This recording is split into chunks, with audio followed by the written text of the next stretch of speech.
Santam recently became the first insurer in Africa to migrate its entire insurance platform to the Guidewire cloud platform, marking a major milestone in the industry's digital transformation journey.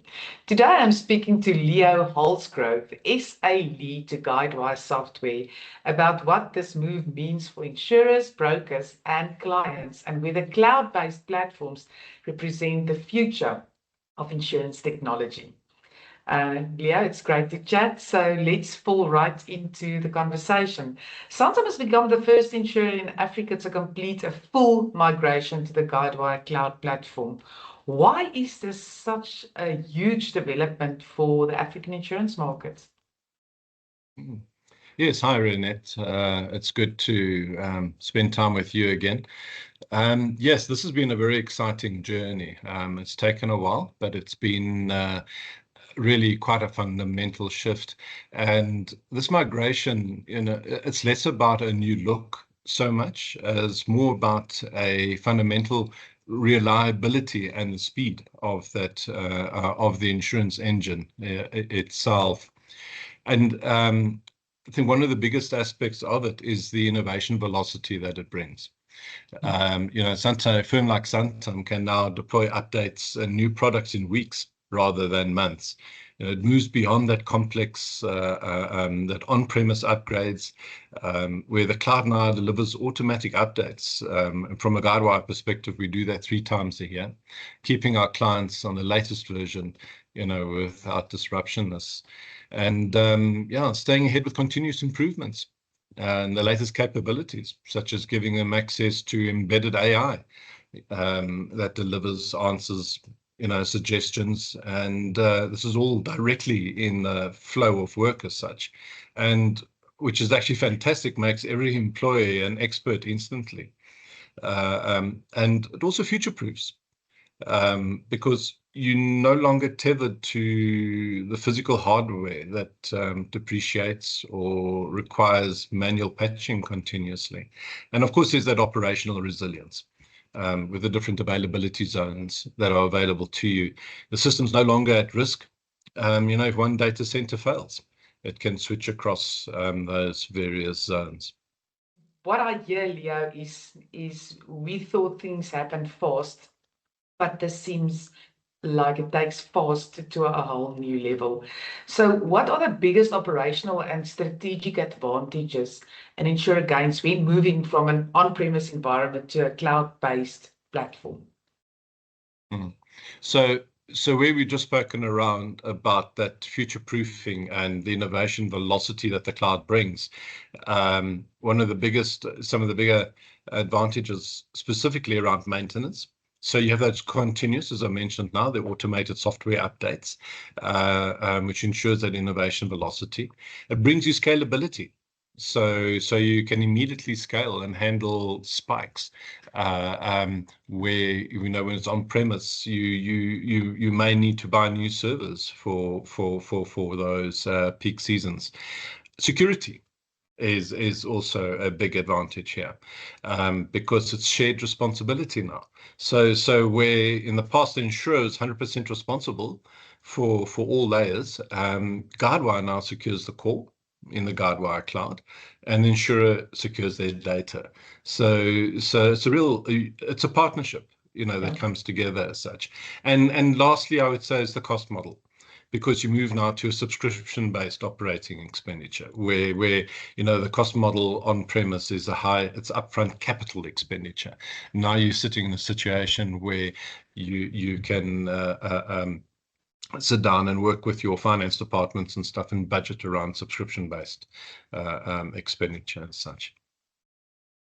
From a broker and policyholder perspective, what are the biggest changes, the biggest improvements likely to be experienced following migration of this nature? I think at the risk of using it like a cliche as such, what it's providing for a client is insurance that just works, because clients expecting higher system uptimes and fewer system downtimes. And, these messages are consistent during claims or renewals. So it provides that, the messaging around that insurance that just works. It also, from a faster claims processing perspective, the cloud native tools allow for quicker data handling and integration with the AI-driven, claims assessments. And then I think the really important one from a client perspective is consistency. Whether a client interacts with the insurer via a broker, a call center, or an app, the cloud ensures a single real-time source of truth for their data. So it's not that you phoning a call center, you're getting a different message as when you actually work through your broker now and working around in circles. It's now that real-time source of truth. And it makes, from a client service perspective, it's massive. No, it is massive. And it feels to me that, especially on the big insurers side, there is actually no other way to do this. There are still a lot of the people on the legacy and on-premise systems. What is typically the challenges still in that environment compared to being cloud-based? Yeah, I think we've touched a little bit on that. Once again, the maintenance side, and I think that's where, and I think we can touch on a bit just now further in the conversation. But it's not one size fits all. Yeah. It's very much from a strategic perspective, but from a maintenance perspective, it's that manual hardware software updates. So whenever you want to update, yes, you can select and choose, but you've more likely have to engage, depending on, obviously on the on your IT team and the sophistication of it and the capability you have. You more often have to engage with an SI, a systems integrator, to come in and assist you. So it's a whole RFP process. It's a whole and it's can really become quite a strenuous process, and you can't run that every quarter or every year for some people. It's too strenuous as such. Whereas what we referred to just now, where you on the cloud, you just get that continuous automated updates, and you can just switch on what you want to use. The capabilities are there, and the innovation is there. You don't have to use all of it, but you can. It's almost like a cheese board, you can decide, I'll have a little bit of this and a little bit of that, and you can actually just switch it on. And I think that's because you may not want to use everything, but it's available to you. So I think that's the one aspect around the maintenance side, the software updates and the manual hardware side. And then going back to scalability, having to purchase new servers, for peak seasons, and not being able to scale. That's a big issue, I think, about on-premise, and that goes back to a firm's strategic viewpoint. Do they want to scale, or do they want to be niche? So it's very much, that's why it's not a case of one size fits all. And then obviously the security side is a big one, because the insurer is 100% responsible for all layers when it's on premise. And we are touched on just now, where we're in the cloud, a company like for Guidewire Cloud, Guidewire then secures the core. And the cost model, obviously, is it's high upfront capital expenditure. So yeah, there are key challenges facing that, facing insurers that stay on premise. But it's not everyone that would move to cloud, though. How long did this migration take from start to finish? So look, a full migration, it's a marathon, right? It's not a sprint. So I would say the Santam project would easily have taken from the beginning. Of course, it takes a lot of planning and and execution and dry runs to ensure you can't just go live. When you, especially around the data. So it would have taken about 2.5 years of planning and execution. And you really have to be well prepared. And and the speed to travel depends very much on the internal culture of the company. and the change journey that you go on.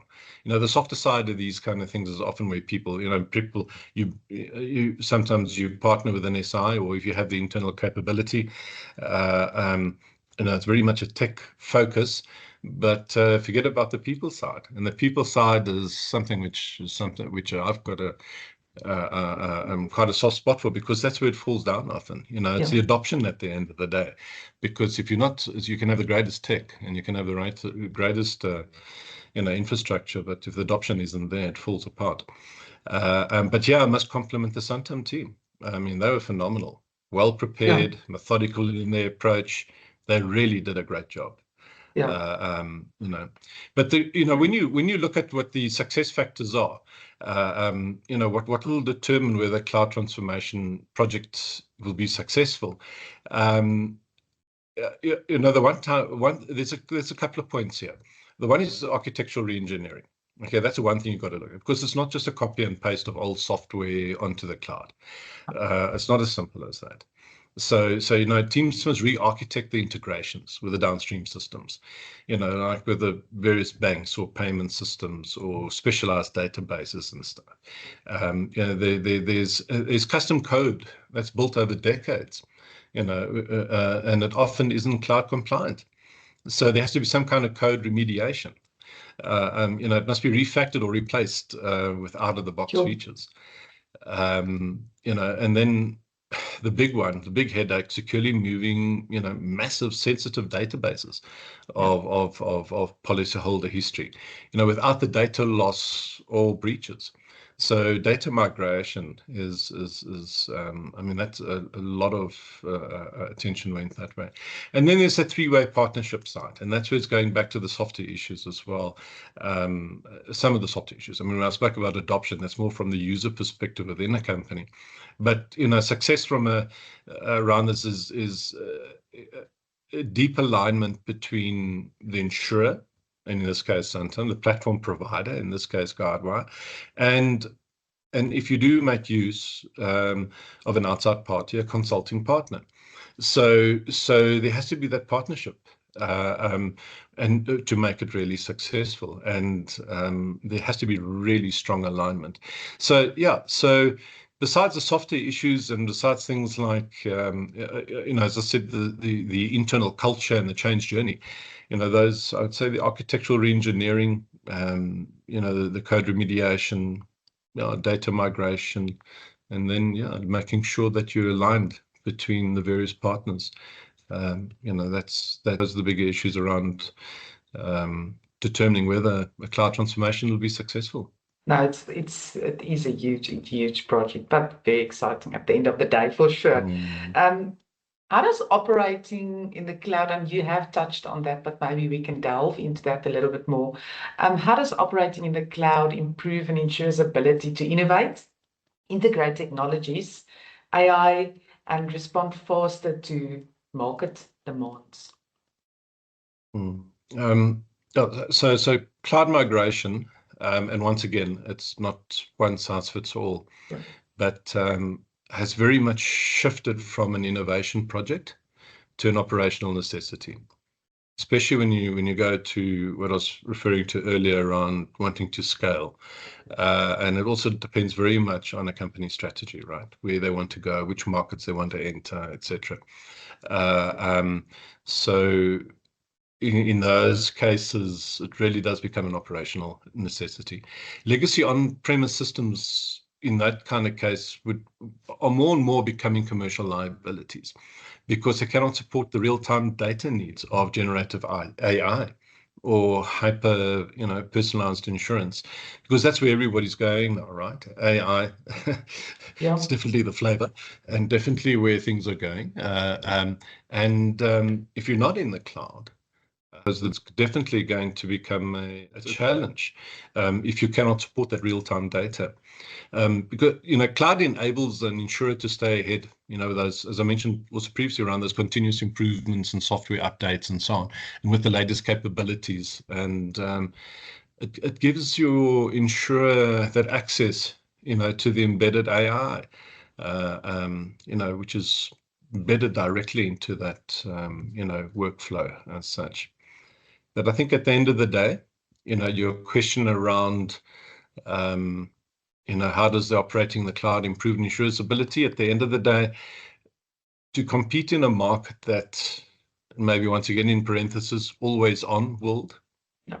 And where you have to, when I mentioned previously around being consistent, the consistency around that, insurance must be able to scale and secure their data with a level of sophistication that only the cloud can provide. Yeah. And sometimes move marks the beginning of this inevitability from an African continent perspective. Your bigger insurer, your insurer that wants to scale, always wanting to be in that always on world, to be able to compete in that always on world, will have to move to cloud. From a non-IT person to you, you made the comment about safer and cyber. So does it mean when everything is on the cloud versus on premise, why would you say it's safer to be in the cloud? As I mentioned just now, it's not a one-size-fits-all mandate, right? So the things that insurers will decide on, and that's where I get to if it's safer or not, is if you look at data sovereignty as an example, there are some inhibitors where some regional regulations require data to stay on physical servers within national borders. Okay, so cloud providers are working towards solving things like that, but with maybe local regions. But especially if you're talking broader into the African continent, a lot of countries want that data on within those sovereignty borders as such. It also goes very much that in strategic intent around of an insurer, because smaller insurers might prefer a cloud native startup platform where they can look after that themselves. So therefore, it's more case where the on-premise approach will suit them better from a security perspective as such, because they may not need those heavy-duty capabilities as required, because there might be more niche players as such. And I think one of the challenges around that as well is the legacy debt as such. Because if a company's systems are too old and spaghetti code, the cost of migration might be prohibitive in the short term. So it's all those various factors that come into play when it's a case of, is this the right thing? Is it the most secure thing to go into the cloud? I think it depends very much on where you want to go and how you want to service your clients. Leo, looking ahead, do you see cloud insurance platforms becoming the norm across Africa? And what impact could this have on the future competitiveness of insurers in this region? And I know there is probably some time that will pass before this happens, but what is your view on, is it becoming a non-negotiable bottom line? I think generally, if one had to take a general approach, the cloud migration, it's shifted from an innovation project, as I mentioned earlier, to an operational necessity. If you take like the security part of it, real-time data, as I mentioned earlier, legacy on-premise systems they're becoming commercial liabilities because they cannot support the real-time data needs of AI. And especially where a lot of insurers are going now around hyper-personalized insurance. The legacy systems have not been developed to be able to support the new strategies are there. And that's the agility, I think, which the cloud platforms bring as well. To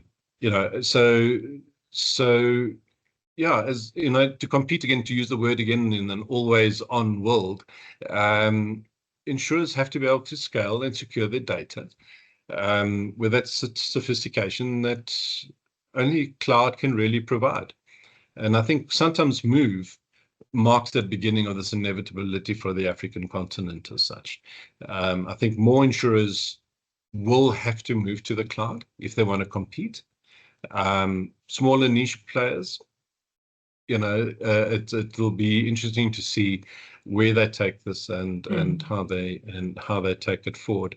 But I think this is it's definitely becoming an operational necessity if you see the benefits that it brings, around, as I said, the real-time data availability, the security that it brings, and the scalability at the end of the day, and agility from product. I mean, being able to, put product out within weeks instead of months, and sometimes going down to days, actually, it brings in that innovation to potentially to a client that has not been there before. And would you say cost is the biggest barrier in terms of making the decision, or if not cost, what then? Yeah, look, cost will always play a role, but I think what people tend to keep in mind is when it's on-premise moving to the cloud, obviously from an infrastructure perspective, that infrastructure moves into the cloud, right? So all of a sudden that when you do the sums, you've also got to look at what you are releasing from an on-premise perspective. The difficulty comes in, obviously, from an on-premise perspective. You can't just switch stuff off always. Yeah. So I think from it initially in the beginning, cost can be an inhibitor. But if you had to balance once again, the benefit that it brings from a client perspective, being able to grow your market, being able to gain greater market share, bring more product quicker to market, to grow your